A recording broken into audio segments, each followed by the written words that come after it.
가야지. 정말 이런 거 저런 거 다 빼고 저는 탄핵 가야지. 한덕수, 최상목 일괄 탄핵해야 된다고. 그렇지. 저는 탄핵 가야 돼. 제가 이거는 사실 당에서 탄핵 가야 돼. 계속 일관 때 얘기한 부분인데 내가 진짜 많이 참았어요. 나는 진짜 내 이런 얘기는 하고 싶진 않아요. 뭐 내가 옛날부터 주장했다 이런 얘기는 하고 싶지 않아. 뭐 다 됐어. 해야 돼. 이제는 이거 네. 어떡할 거야? 지금 해야 되고요. 예, 탄핵 가야지. 이제 시간을 조금만 놓치면 못합니다. 왜? 못해.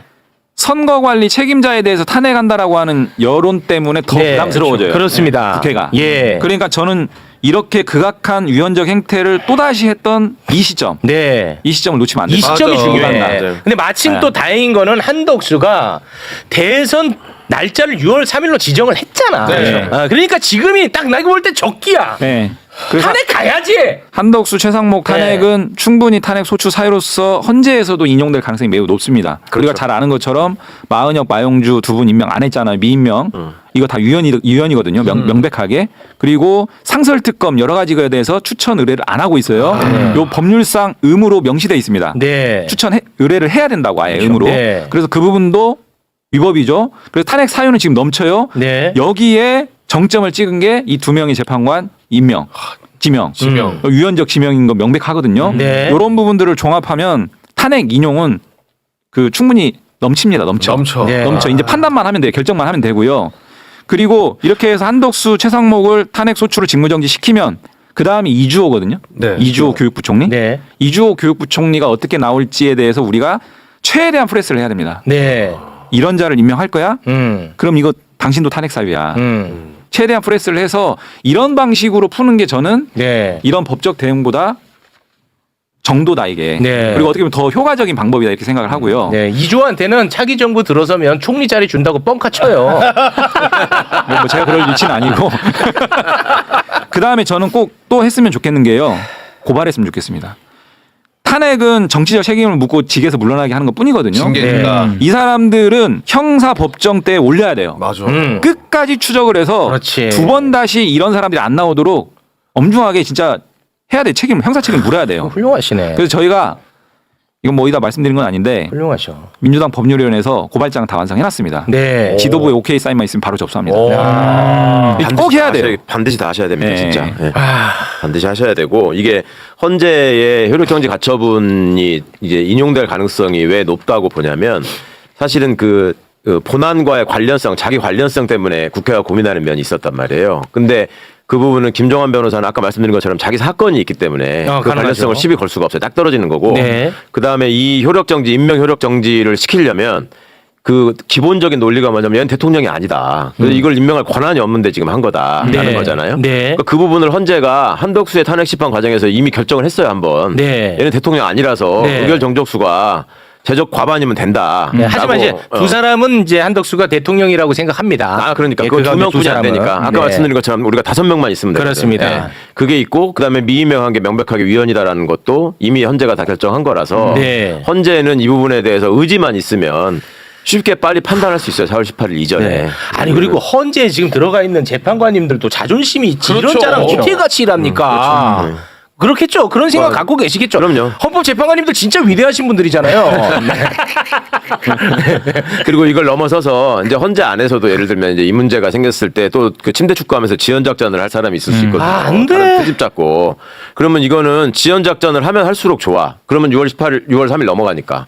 아니 근데 지연 작전을 4월 18일까지만 지연 작전하고 4월 18일부터 6월 3일 사이에 지연 작전을 끝내면 골치 아프거든. 아니 그러니까 물론 그런 문제가 있는데 네. 그 안에 그래서 우리가 대비해야 될 건 뭐냐면 헌재가 이 문제를 지연 작전을 거는 사람들한테 발목이 잡혀가지고 스스로 해결을 하지 못한다면 네. 헌재는 그러니까 자기 정화 능력이 없는 거예요. 뭔가 자기 그렇습니다. 문제를 해결을 못해. 네. 그런 상태에서 두 명이 임명돼서 들어오면은 역시 그 사람들을 상대로 또 문제가 또 시작될 거거든요. 네. 그러니까 이러면 어차피 개헌 논의가 시작이 될 텐데 헌재 없애자는 국민의 여론이 압도적일 겁니다. 맞아요. 예. 그런 여론을 만들어야 돼요. 그렇습니다. 이거 똑바로 안 하면 헌재는 없어지는 거다. 네. 이게 헌재가 되게 부담스러운 곤란한 지경인 게 뭐냐면은 그 전례를 찾아보기 어려운 지금 상황에 직면했거든요. 그건 맞죠. 그래서 이 두 명을 받자니 받게 되면은 9명으로 구성이 되긴 하지만 끊임없이 이 헌법재판의 신뢰성과 그 정당성이 그렇죠. 의심이 걸리는 걸립니다. 거예요. 그래서 이거를 이 사람들이 들어와서 이제 재판을 하는 게 이게 나중에 무효가 될 수도 있거든요. 맞습니다. 자격 없는 자가 결합해가지고 네. 그리고 헌법재판은요 9명이 하는 게 일반적이에요. 네. 같이 그렇기 때문에 야, 이 두 사람 받아가지고 우리 재판이 계속 국민적 어떤 신뢰성 이 문제, 정당성 이 문제에 직면할 텐데 이걸 계속 끌어안고 가는 게 맞는 건지 아니 그러니까 엄청나게 자, 고민할 의원님, 거예요. 우리가 우리 대한민국 국민으로 살기가 너무 힘든 게 축구 볼 때도 경우의 수 다 따라줘. 맞아. 어디가 지고 이것도 어디가 또 이기고. 헌재도 또 뭐 이러고 있어. 그러니까 이런 거 하지 않게 우리가 또 다시 헌재 재판관님들 눈치 보고 비위 맞히고 이런 거 하지 않게 탄핵으로 일단은 정리를 해 주세요. 알겠습니다. 아니 탄핵 안 될 거를 해달라는 게 아니잖아요. 이자가 무슨 지금 권한 대행을 합니까? 한덕수, 최상목이.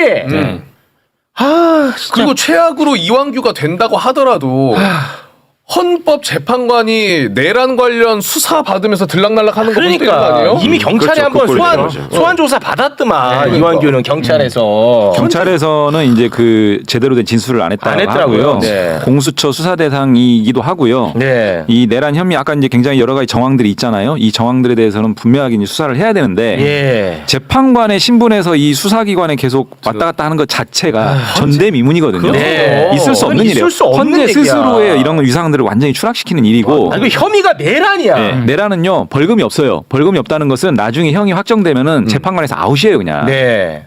그런 상황을 계속 폭탄을 끌어안고 가는 거거든요. 헌재가? 헌재가 그럴 수는 없지. 그래서 이거를 받아들이는 선택은 안 할 거다라고 보여지고 네. 법률적 인용 가능성은 높다. 네. 그러나 거기서 끝나는 게 아니고 정치적 법적 책임 병행해서 물어야 된다. 이 생각입니다. 네. 지금 그 친윤계가 한덕수를 대선 주자로 밀고 있어요.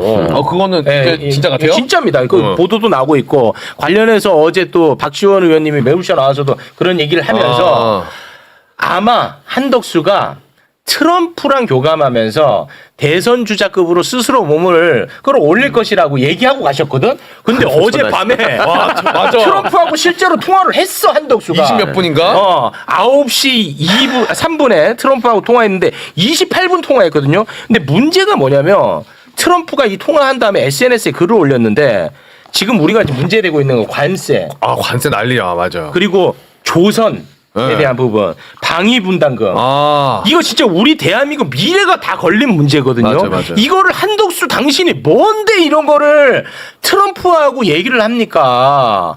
탄핵시키세요. 미래가 걸린 문제를 이거 지금 쭉쭉 빨아먹으면 큰일 납니다. 그렇지. 아니 심지어 CNN 인터뷰에서 약간 문제가 될 만한 발언도 했어요.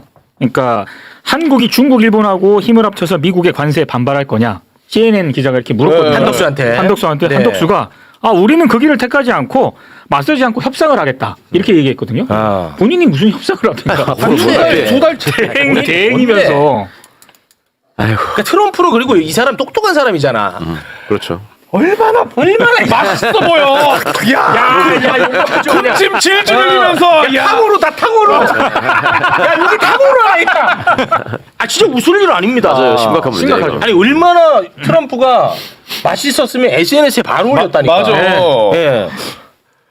이게 탄핵이야. 아니 진짜 방법이 없다니까 탄핵이야. 아니 이 사람이 잘못한 것도 심각하게 잘못한 건데 우리가 민주당을 중심으로 앞으로 새로운 민주정부를 염원하는 시민들의 입장에서 탄핵을 그러니까 바라는 거는 헌법을 무시하고 파괴하는 이 내란 세력한테 절대로 나라를 맡길 수 없다. 이런 게 지금 가장 강력한 시대적인 화두잖아요. 지금. 맞습니다. 그러면 한덕수하고 최상목은 그냥 매일매일 숨 쉬면서 헌법을 위반하고 지금 살고 있는 사람들인데 네. 그거를 그냥 둔다는 건 말이 안 되는 말이 안 거고. 되지, 그리고 이거는. 잊어버리시면 안 되는 게 지금 이완규가 무슨 뭐 다이소 김기춘이고 윤석열이 친구고 무슨 내란 피의자라서 우리가 반대하는 게 아니에요. 네. 애초에 자격이 없어요. 얘는 자격이 없는 사람을 임명한 것 때문에 그러는 건데 네. 이 와중에 함상훈이는 또 묻혀 있어요, 그냥.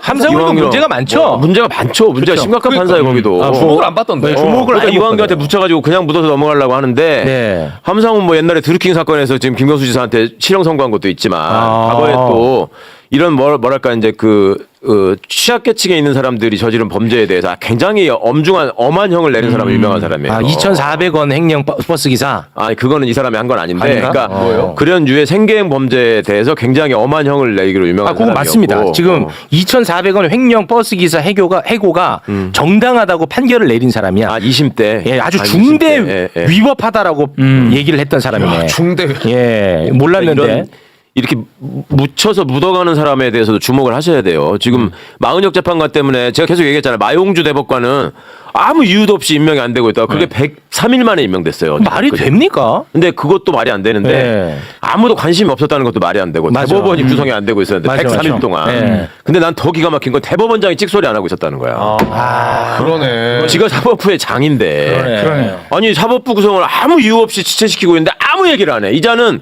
계엄의 위헌적인 상황에 대해서 한마디를 한 적이 없어요. 우리나라 사람이 아니네. 이게 진짜 황당한데 조이대는 진짜네. 사람들이 그냥 뭐 어디 외국 조이대 이름도 안 들어봤잖아. 우리나라 대법원장 이름이 조이대예요. 희대 대법원장 조이대. 야, 근데 진짜 진짜네. 대법원장의 항의 차원 발언 다뤄본 적이 없네. 예전에 이강국 헌법재판소장이라는 분이 있었어요. 그때 국회에서 여야가 합의가 안 돼가지고 추천을 늦게 해서 헌법재판관을. 그래서 헌법재판관이 비어있으니까 헌법재판소장이 공개 서한을 보냅니다. 국회의장한테. 빨리 임명해라. 이 헌법재판소의 구성은 헌법재판관이라는 자리는 단순히 개인의 어떤 인사에 관한 문제가 아니다. 나라의 근간에 관한 문제다. 이걸 했단 말이에요.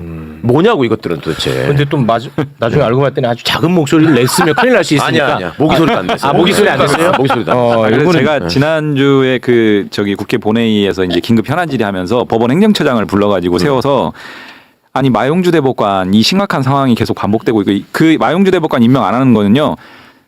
행정, 사법, 입법 3부 수장을 다 물맥인 거예요. 그렇죠. 절차를 보면. 그렇죠. 그래서 아니 이거에 대해서 한마디 해야 되는 거 아니냐 그랬더니 그 자리에서 그냥 빨리 임명해 주면 좋을 것 같습니다. 이 얘기 하더라고 법원 행정처장이. 법원 행정처장이. 그리고요 이 지금 그 이완규 법제처장은 정식 임명권을 가진 대통령이 임명을 해도 그 인사청문 통과하기가 어려운 사람이거든요. 말이 안 되죠. 근데 권한 없는 자가 지금 임명해놓고 이 사단이 났잖아요. 네. 그리고 저는 이게 한덕수 대행의 작품이라고 생각 안 합니다. 맞습니다. 물론이죠. 네. 한덕수는 이런 머리를 못 굴려요. 그리고 이렇게 무리하게 여기 했을까? 안 돼. 그래서 이건 사실은 윤석열의 그 내란숙의 윤석열의 어떤 지명 행태다. 네. 이렇게 규정해야 된다고 보고요. 네. 이 상황에서 한덕수 대행이 임명하면서 뭐라고 얘기했냐면 7인 체제에서 여러 가지 헌법재판의 어떤 진행에 곤란한 상황이 생기고 그럼으로 인해서 뭐 여러 가지 뭐 차질이 후속적으로 생긴다 이렇게 얘기하는데 7인은 그냥 헌법재판 하면 돼요. 그렇죠. 네. 되잖아요. 네, 헌법재판소법상 심리와 결정 다 가능하거든요. 네. 그러니까 이렇게